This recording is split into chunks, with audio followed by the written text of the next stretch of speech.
यदा यदा हि धर्मस्य ग्लानिर्भवति भारत अभ्युत्थानम् अधर्मस्य तदात्मानं सृजाम्यहम् परित्राणाय साधूनां विनाशाय च दुष्कृतम् धर्म संस्थापनार्थाय संभवामि युगे युगे संभवामि युगे युगे।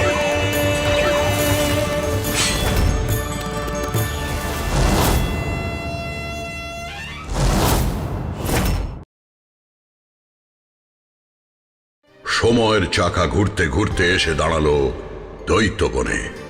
এখানেই জ্যেষ্ঠ কৌরব বন্দী হয়েছিল সময়ের হাতে, আর এখানেই মুক্তি পেয়েছিল সময়ের নির্দেশে। আর তাই দুর্যোধনকে প্রয়োপবেশনের সংকল্প গ্রহণ করতে হয়েছিল। মহাভারতে এ এক অতি দুর্লভ মুহূর্ত। আত্মগ্লানি এই সময় দুর্যোধনকে গ্রাস করে ফেলেছিল। পাণ্ডবদের দ্বারা মুক্তি লাভ করা দেহ সে ধ্বংস করে ফেলতে চেয়েছিল। তাই এই প্রয়োপবেশন সংকল্প মোটেই অতিরঞ্জিত ছিল না, যথার্থ ছিল। নিজের ভ্রাতা কুলললনাদের তিনি রক্ষা করতে পারেননি, পাণ্ডবেরা এসে তার কুল রক্ষা করে দিয়েছে। উপহাস করতে এসে সে নিজেই উপহাসের পাত্রে পরিণত হয়েছে। সময়ের এই বিপরীতমুখী প্রবাহে তাই তাঁর আর জীবিত থাকার কোনো অধিকার নেই।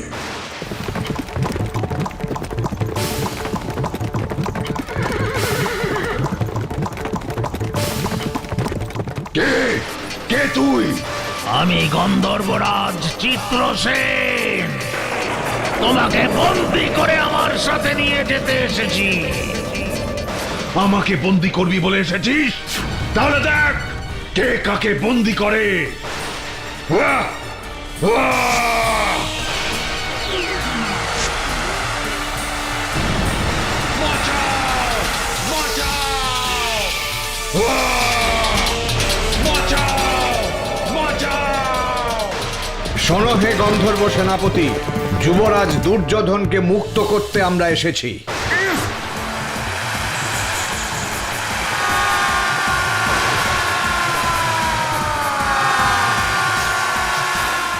আমি এখন এই দিব্যাস্ত্রের আঘাতে চিত্রসেনকে বধ করব।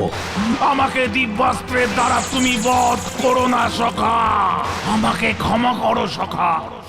হে কুরুনন্দন দুর্যোধন, মনে রেখো, মন্দ বুদ্ধির পরিণাম কখনো শুভ হয় না। আর এই দ্বৈতবনে যা ঘটেছে সেই সব ভেবে আর নিজের মনকে কষ্ট দিও না। যাও।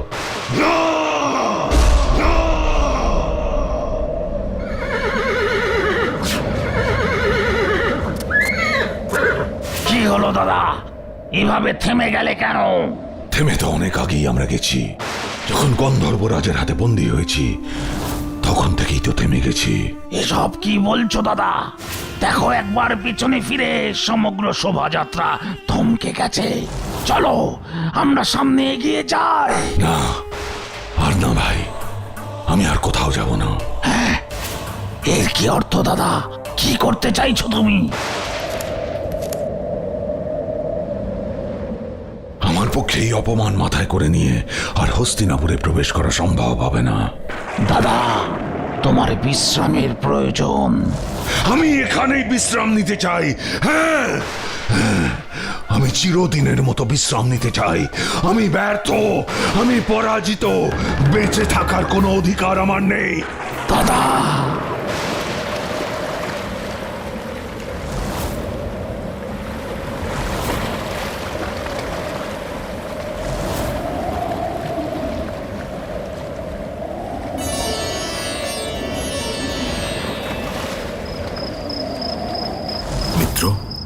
মিত্র আমার, এ আমি কি শুনছি? তুমি ঠিকই শুনছো, ঠিকই শুনছো মিত্র। আমি আর বাঁচতে চাই না। যুদ্ধে তো জয় পরাজয় থাকেই মিত্র। তা বলে এভাবে না কর্ণ, না। আমি কিছুতেই মেনে নিতে পারছি না। তোমার সাক্ষাতেই তোমার সৈন্যরা ছত্রভঙ্গ হয়েছিল। আমি বারবার করে ডেকেও তাদের আর এক জায়গায় জড়ো করতে পারিনি।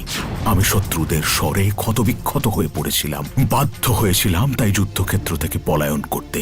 ওই গন্ধর্বরা আমাদের উচ্চ আকাশ পথ দিয়ে হরণ করে নিয়ে যাচ্ছিল। তখন আমাদের কিছু সৈন্য আমাদের চিরশত্রু পাণ্ডবদের শরণাগত হয়, আর সেই পাণ্ডবদের আনুকূল্যে আমরা বন্দি দশা থেকে মুক্তি পাই। শুধু তাই নয়, দ্রৌপদীর দুর্দশা দেখার জন্য যে আমরা এখানে এসেছিলাম সে কথা গন্ধর্বরা জ্যেষ্ঠ পাণ্ডব যুধিষ্ঠিরকে জানিয়ে দেয়। দুর্বুদ্ধিবশত আমি সর্বদা যাদের অপমান করেছি, সর্বদা যাদের শত্রু বিবেচনা করেছি, আজ তারাই আমাকে মুক্ত করলো, তারাই আবার আমার জীবন দান করলো। এভাবে ভেবো না মিত্র, তুমি বীর। যুদ্ধক্ষেত্র থেকে বীরের মতো সঙ্গী সাথীদের নিয়ে ফিরে এসেছো, এটাই যথেষ্ট। হে বীর কর্ণ, ওই মহাযুদ্ধে আমি যদি সেই সময় নিহত হতাম তা হয়তো আমার পক্ষে ভালো হতো। এইভাবে শত্রুদের আনুকূল্যে জীবিত থাকা ভালো হয়নি, মোটেও ভালো হয়নি। গন্ধর্বদের হাতে আমার মৃত্যু হলে আমার যশ পৃথিবীতে বিখ্যাত হতো, আর স্বর্গে অক্ষয় পুণ্যস্থান লাভ করতাম আমি। হে মিত্র, তুমি কি কোনো সংকল্প নিতে চলেছ?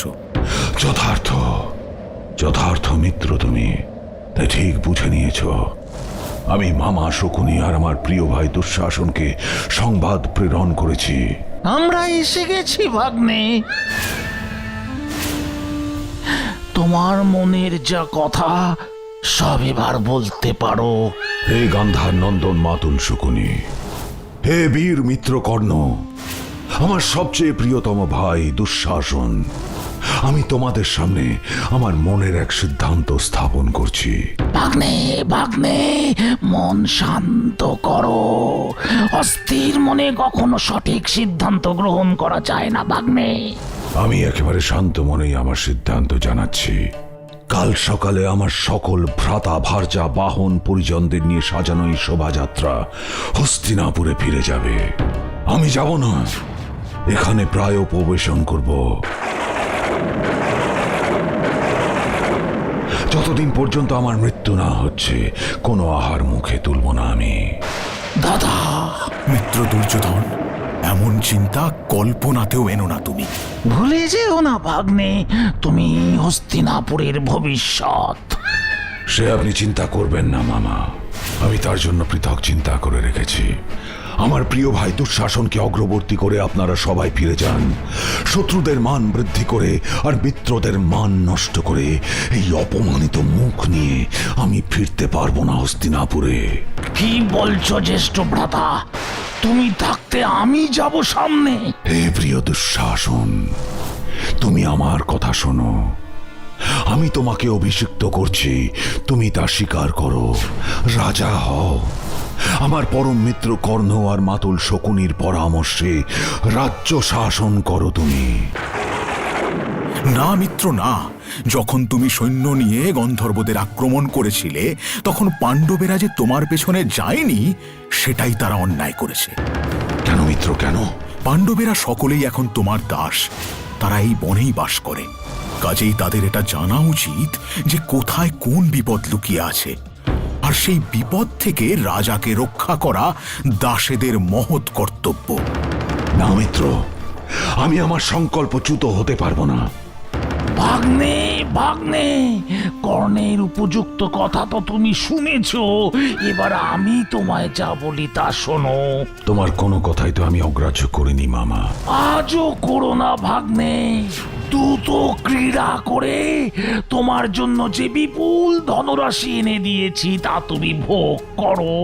মোহ আর নির্বুদ্ধিতা বশত পরিত্যাগ করে প্রাণ ত্যাগের চিন্তা থেকে সরে এসো ভাগ্নে। তার হয় না মামা। পাণ্ডবেরা তোমাকে উদ্ধার করেছে, তোমার তো আনন্দ হওয়ার কথা। এইভাবে ভাবো, পাণ্ডবেরা যে ভালো কাজটা করেছে তুমি শোক করে সেটাকে খারাপ করে দিচ্ছ কেন? তুমি প্রসন্ন হও, তাদের রাজ্য ফিরিয়ে দাও, যশ ও ধর্ম লাভ করো। এই কাজের আদেশ দিয়ে নিজের কৃতজ্ঞতা প্রকাশ করো। ধর্ম, ধন, সুখ, প্রভুত্ব, আদেশ বা ভোগ আমার আর কোনো প্রয়োজন নেই। দুঃশাসন, ভাই আমার, মিত্র, মামা, আপনারা আমার সংকল্প নষ্ট করবেন না, চলে যান। আমি প্রায়োপবেশন করবই, সেটা মনস্থির করেছি। আপনারা সকলে হস্তিনাপুরে ফিরে যান। আমার গুরুজনদের আপনারা গৌরবের সাথে রক্ষা করুন। দুঃশাসন ভাই আমার, সকলকে নিয়ে নিজ নিজ শিবিরে যাও। আমি এবার শুদ্ধ বস্ত্রে আমার ইষ্ট দেবতার পূজায় বসবো।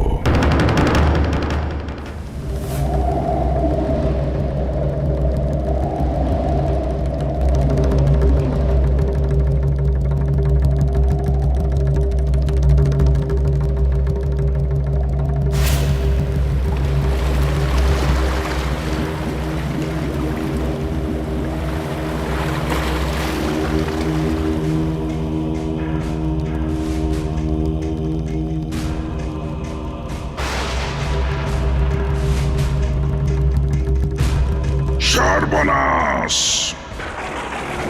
জ্যেষ্ঠ গৌরব প্রায়োপবেশনে বসেছেন, এখন উপায়? এ তো দানব কুলের পক্ষে মোটেই হিতকর নয়। একমাত্র পদ দৈত্য গুরু শুক্রাচার্য। চলো সবাই। হে প্রভু, আপনি সর্বজ্ঞ, পথ দেখান।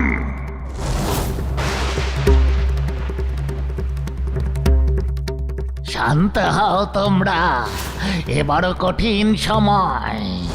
জ্যেষ্ঠ কৌরব দুর্যোধনকে এই প্রায়োপবেশন থেকে বিরত করতেই হবে।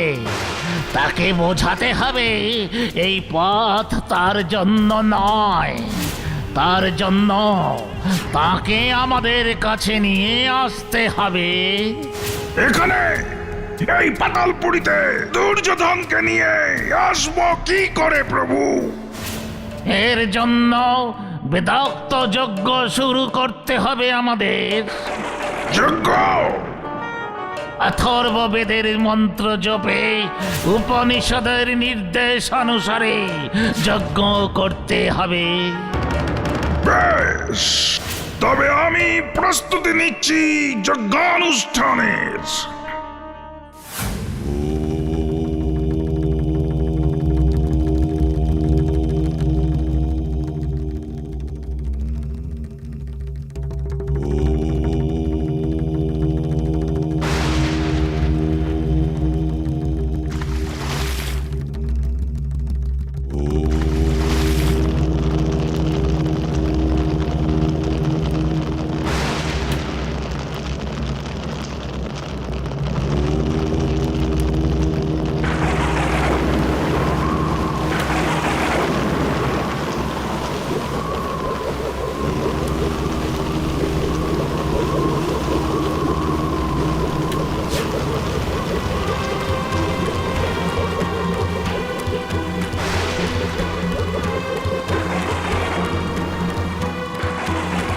আদেশ করুন প্রভু, এই কৃত্য আপনাদের সেবায় সদা প্রস্তুত।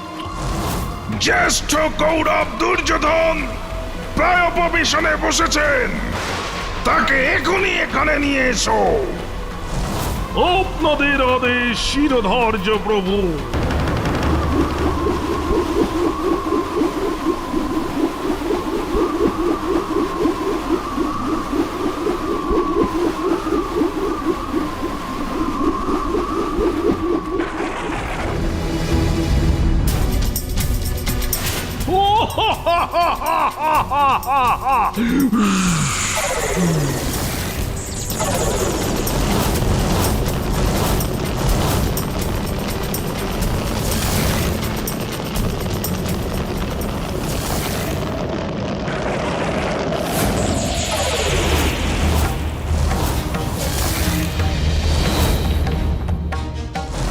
ভরতকুল ধুরন্ধর রাজ শ্রেষ্ঠ দুর্যোধন, ওঠো, জাগো, চোখ খোলো।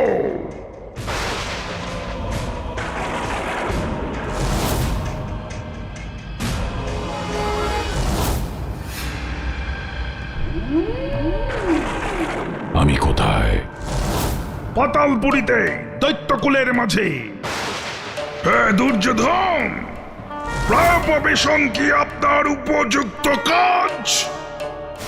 আপনি কি করতে চলেছেন? আমাকে কি শোনাবে তোমরা শোনাও। তবে শুনুন,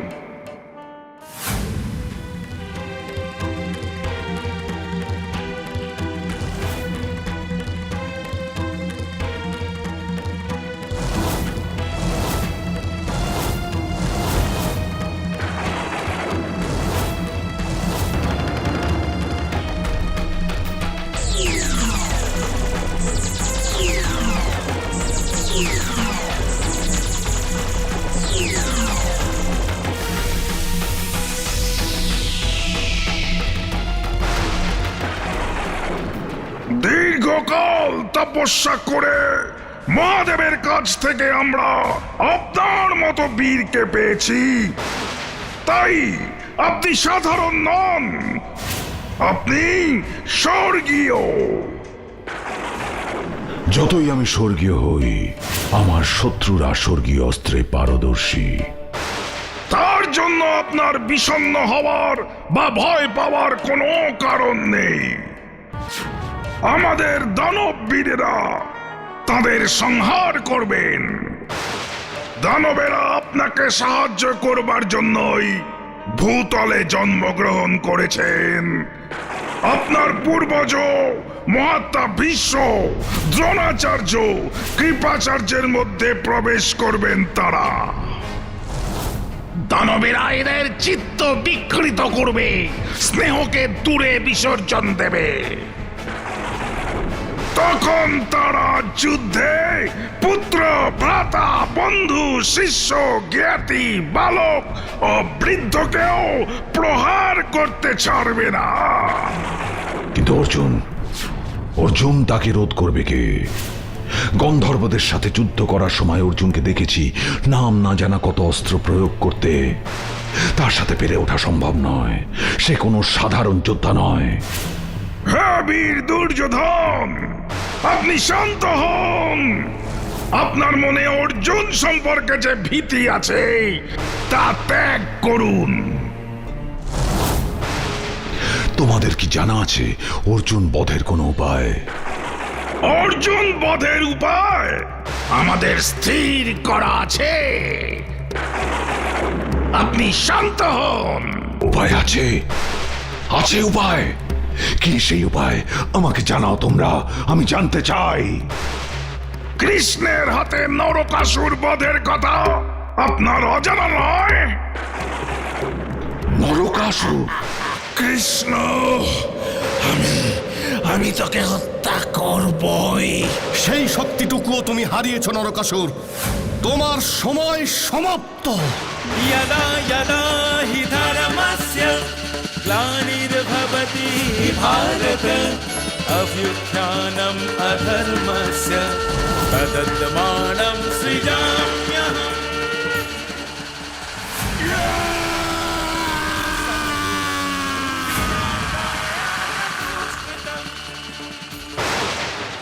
নিহত নরকাসুরের আত্মা গিয়ে আপনার মিত্র কর্ণের দেহে আশ্রয় নিয়েছে। সেই আত্মাই পূর্ব শত্রুতা স্মরণ করে কৃষ্ণ ও অর্জুনের সাথে যুদ্ধ করবে, অর্জুনকে বধ করবে। এ আমি কি শুনলাম? নিজের কানকেই যে বিশ্বাস হচ্ছে না। তাই আপনার কাছে আমার একান্ত নিবেদন, আপনি শোক করবেন না, কারণ আপনি নিষ্কণ্টক পৃথিবী ভোগ করবেন। বিষণ্ণতা আপনাকে মানায় না। প্রায়োপবেশন আপনার মোটেই উচিত কাজ নয়। আপনি বিনষ্ট হলে আমাদের পক্ষটাই হীন, দুর্বল হয়ে পড়বে। ঠিক ঠিক বলেছ তোমরা। এবার আপনি নিশ্চিন্তে হস্তিনাপুরে ফিরে যান।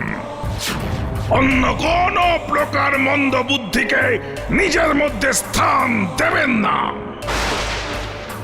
আমি আমার স্থানে ফিরবো কি করে? কৃত্যা আপনাকে যথাস্থানে ফিরিয়ে দেবে। কৃত্যা!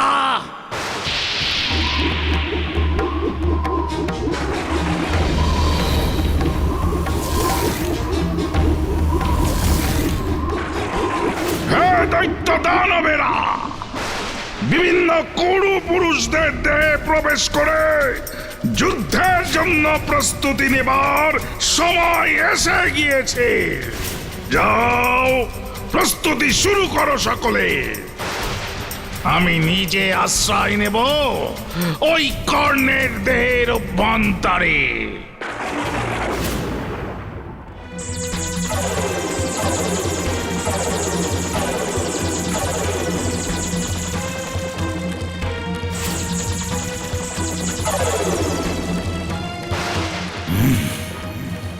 অর্জুনকে সংহার করব আমি।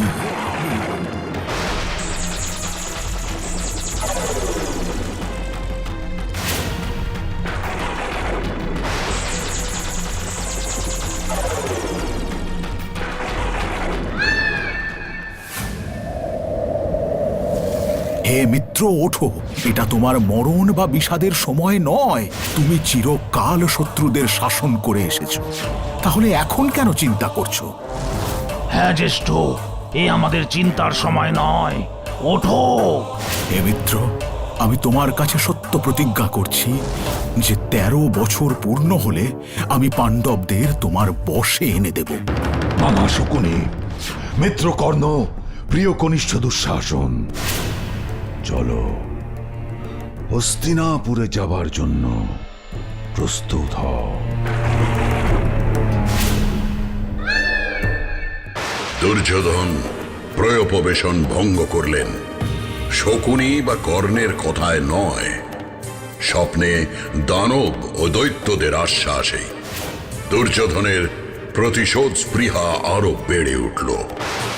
সময় তাকে শেখালো যে তাঁর নিজের জীবন রক্ষা করার প্রয়োজন, কারণ চিরশত্রু পাণ্ডবদের ধ্বংস করতে হবে। পাণ্ডবদের সংহার না করে সে মৃত্যুবরণ করতেও পারবে না। সময়ের চাকা কি তবে যুদ্ধের সংকেত দিচ্ছে? তবে কি যুদ্ধের দামামা বাজতে আর দেরি নেই? আর তাই একদিকে অর্জুন সহ পাণ্ডবেরা দিব্যাস্ত্র লাভ করে ইতিবাচক শক্তিতে বলীয়ান হচ্ছে, আর বিপরীতে দুর্যোধন সহ কৌরবকুল দৈত্য দানবের নেতিবাচক শক্তিতে বলীয়ান হয়ে উঠছে। For more updates, subscribe to our channel, click the show links and enjoy watching the videos.